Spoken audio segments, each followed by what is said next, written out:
यक्षराजाय विद्महे वैश्रवणाय धीमहि तन्नो कुबेर प्रचोदयात्। ॐ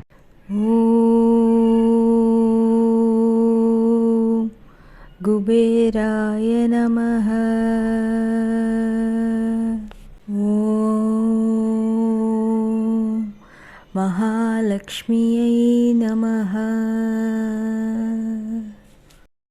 ओम पशुपतये च विद्महे महादेवाय धीमहि तन्नो पशुदेविः प्रचोदयात्।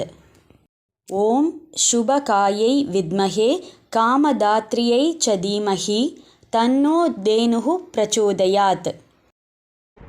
ॐ महालक्ष्मी च विद्महे विष्णुपत्नी च धीमहि तन्नो लक्ष्मी प्रचोदयात्।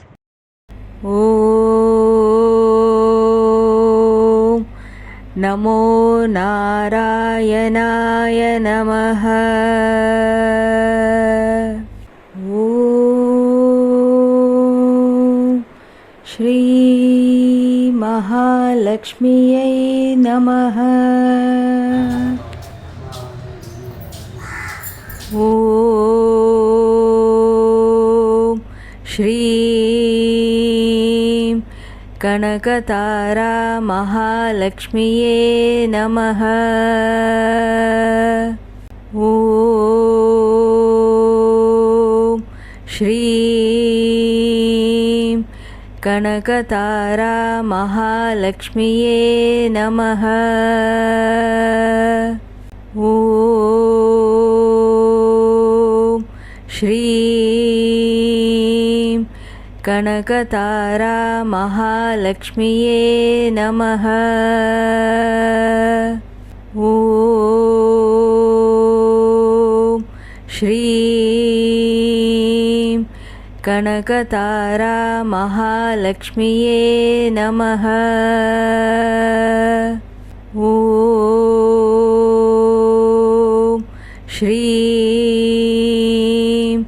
कनकतारा महालक्ष्म्यै नमः।